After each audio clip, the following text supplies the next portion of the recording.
BNP Tarique রহমানের দাওয়াত গ্রহণ না করে তাদের ইফতার মাহফিলের দাওয়াতে না যেয়ে আমিরে জামাত বাংলাদেশ জামাত ইসলামীর আমির ডাক্তার শফিকুর রহমান ওই সময়ে লয়ার্স কাউন্সিলে একটা প্রোগ্রামে গিয়েছেন।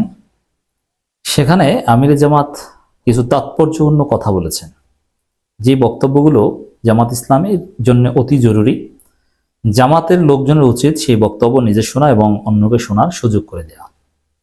দর্শক, প্রথমেই এটার সাথে আমি একটু রিলেট করছি, কারণ বিএনপি জামাতের দাওয়াত গ্রহণ যথাযথভাবে করেনি, জামাতের দাওয়াতকে অনেকটা অসম্মান করেছে।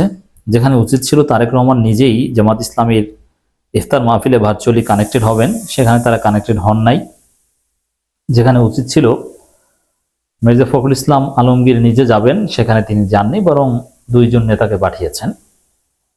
আর ছাত্র দলের ছেলেরা তো শিবিরের দাওয়াতে একদম যাননি। তো দর্শক, এই জন্য আমিরে জামাতও বিএনপির দাওয়াতে যাননি, সমান সমান রেসিপ্রোকাল। আমিরে জামাত লয়ার্স কাউন্সিলের প্রোগ্রামে গিয়েছেন এবং সেখানে কিছু কথা বলেছেন। লয়ার্স কাউন্সিলের ইফতার মাহফিলে আমিরে জামাতের বক্তব্য অত্যন্ত গুরুত্বপূর্ণ। জামাত ইসলামের মৌলিক অনেক বিষয় উঠে এসেছে।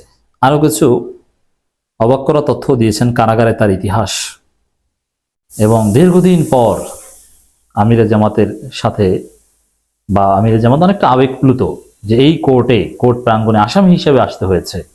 এত বড় একজন নেতা হয়েও স্বাভাবিকভাবে আসতে পারেননি, আসামি হিসেবে আসতে হয়েছে। কিন্তু এখন আমিরে জামাত প্রধান অতিথি হিসেবে আসতে পারছেন। পলিটিক্যালি মোটিভেটেড না হয়ে মানুষের কল্যাণে আইনজীবীদের কাজ করতে হবে, ডাক্তার শফিকুর রহমান। এখানে আরেকটা কথা প্রথমে বলে নি দর্শক, যারা পূর্ণ আলোচনা না শুনবেন, এই যে আইনজীবী, এরা তো ব্রিটিশ ল, ওয়েস্টার্ন ল এগুলো নিয়েই কাজ করে। কিন্তু সব আইনের বড় আইন যে কোরআনের আইন, জামাত ইসলামের যে মৌলিক রাজনীতি, এটা কোরআনের আইন প্রতিষ্ঠা, এই বিষয়টা আমিরে জামাত স্মরণ করে দিয়েছেন। যতই রাজনীতি, ক্ষমতা, পাওয়ার, পলিটিক্স এই বিষয়ে আমরা আলোচনা করি না কেন, জামাত ইসলামী ইসলামের মৌলিকত্ব থেকে দূরে সরে যায়নি বা ইসলামের মৌলিকত্বের সাথে আছে। এবং এ কথাটা বারবার স্মরণ করে, আল্লাহর জমিনে আল্লাহর আইন প্রতিষ্ঠা, এ কথা কিন্তু তারা ভুলে যায়নি। বাংলাদেশ জামাত ইসলামের আমির ডাক্তার শফিকুর রহমান বলেছেন, আদালত অঙ্গনে আমি বহুবার এসেছি, মুক্ত মানুষ হিসাবে নয়, বন্দী হিসাবে। আজ মুক্ত পরিবেশে আপনাদের সামনে উপস্থিত হতে পেরে এবং আপনাদের দোয়া নেওয়ার সুযোগ পেয়ে মহান আল্লাহর দরবারে শুকরিয়া আদায় করছি, আলহামদুলিল্লাহ। আমার মনে হয় যে ডাক্তার শফিকুর রহমান আমির হিসাবে এই প্রথম মুক্ত পরিবেশে আদালত প্রাঙ্গণে আসলেন। কারণ ডাক্তার শফিকুর রহমান আমির হওয়ার পর থেকেই তো পালাতক কিংবা জেলে, ওপেন কোনো প্রোগ্রাম কখনো করতে পারেননি, আদালতে আসতে পারেন। এই প্রথম আমির হিসেবে এই প্রথম আমিরে জামাতের সাথে এই চমৎকার ঘটনা ঘটলো এবং তিনি খুশি, শুকরিয়া করছেন। তিনি আরো বলেন, দুনিয়াতে বহু পেশা আছে, ডাক্তার, ইঞ্জিনিয়ার, অধ্যাপক, সাংবাদিক, কিন্তু কারো নামের আগে বিজ্ঞ শব্দটি ব্যবহার করা হয় না। শুধু আইনজীবীদের নামের পূর্বে বিজ্ঞ শব্দটি ব্যবহার করা হয়। বার ও বেঞ্চ নিয়েই বিচার কার্যক্রম। আইনজীবীদের বিচারের একটি গুরুত্বপূর্ণ অংশ আইনজীবীদেরকে পলিটিক্যালি মোটিভেটেড না হয়ে মানবতার কল্যাণে কাজ করতে হবে। আল্লাহ রাব্বুল আলামিন মানুষের মাঝে ন্যায় ও ইনসাফ প্রতিষ্ঠার নির্দেশ দিয়েছেন। মানব জীবনের জন্য দুটি গুরুত্বপূর্ণ মৌলিক দিক রয়েছে, একটি আদালত আর একটি চিকিৎসা। এ দুটো জায়গা ঠিক হয়ে গেলে সমাজে শান্তি ও শৃঙ্খলা প্রতিষ্ঠিত হবে এবং অর্থাৎ সমাজ ঠিক হয়ে যাবে। কিন্তু আমাদের দেশে এ দুটোর করুণ অবস্থায় রয়েছে। বলতে গেলে ন্যায় বিচার আজ নির্বাসনে, আর স্বাস্থ্য খাতে চলছে চরম অনিয়ম। তিনি বলেন, আমাদের দেশে শিক্ষা ও সামাজিক সুবিচার নিশ্চিত হলে দেশের নাগরিকগণ গর্বিত হতে পারত, কিন্তু আমাদের দেশে শিক্ষার কোনো নৈতিক মান নেই, যার কারণে আমরা বিশ্বের কোথাও মাথা উঁচু করে দাঁড়াতে পারি না। বিশ্বের প্রতিষ্ঠিত শিক্ষা প্রতিষ্ঠানগুলোর তুলনায় আমাদের দেশে শিক্ষা প্রতিষ্ঠান কোনো র্যাঙ্ক নেই বললেই চলে। জামাত ক্ষমতা আসলে এটা সমাধান করে বলছেন।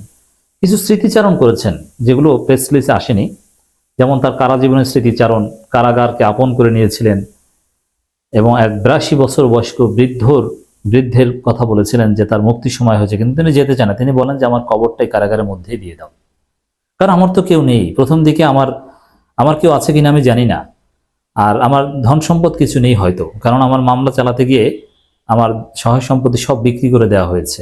অতএব আমি কোথায় যাব, কার কাছে যাব? এখানেই আমাকে কবর দিয়ে দিন, আমি যাব না। তা কারাগারটাকে জামাত তো এরকম আপন করে নিয়েছিল। এটা কিন্তু সত্যি আবেগপ্রবণ কথা। আমির জামাত বলেন, আমাদের দেশে ব্রিটিশ লকে মাদার অফ ল বলা হয়, কিন্তু প্রকৃত মাদার ল হচ্ছে কোরআনের আইন। ইসলামের আইনকে চ্যালেঞ্জ করার জন্য আজ পর্যন্ত কোনো আইন তৈরি হয়নি।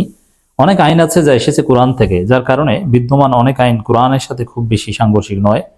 কোরআনের আইনের ভিত্তিতে এক মানবিক সমাজ গঠনে সকলকে আন্তরিক হতে হবে।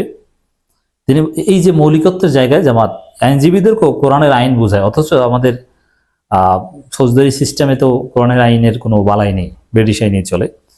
হ্যাঁ, সিভিল লতে অনেক কিছুই কোরআনের আইন চলে, যেমন ম্যারিজ ল কিংবা ইনহেরিটেন্স ল। তিনি বলেন, আইনজীবীগণকে বিচার কার্য বিচারকদের সহায়তা করে থাকেন। এমন একদিন আসবে যেই দিনটিকে শেষ বিচারের দিন বলা হয়। সেদিন কেউ কাউকে সহায়তা করতে পারবে না। সেই দিন বাদী, আসামি, আইনজীবী, সাক্ষী, বিচারক সকলকে এক কাতারে থাকতে হবে। সেই দিন বিচারকের আসনে থাকবেন মহান আল্লাহ রাব্বুল আলামিন। সেদিন ন্যাক কাজের ইনসেন্টিভ দেওয়া হবে। সেই দিন যে কামিয়াব হবে সে হবে প্রকৃত সফল। সেই দিনের সফলতার জন্য আমাদের কাজ করতে হবে। আমির জামাত আরো বলেন, আল্লাহ তাআলা চাইলে তার বান্দাদের জন্য রিজিকের ব্যবস্থা করেন। কাজেই আমাদেরকে আল্লাহর উপরেই ভরসা করতে হবে। রোজার শেষ প্রান্তে আমরা উপনীত হয়েছি। এই শেষ 10 দিনে হচ্ছে জাহান্নামের আযাব থেকে মুক্তি পাওয়ার দিন। আমাদের সবাইকে এই সুযোগ কাজে লাগাতে হবে। যাক দর্শক, এই চমৎকার কথা, এই যুগান্তকারী তাৎপর্যপূর্ণ কথাগুলো আমির জামাত বলেছেন তারেক রহমান বিএনপির দাওয়াত গ্রহণ না করে এই সুন্দর প্রোগ্রামে এসে।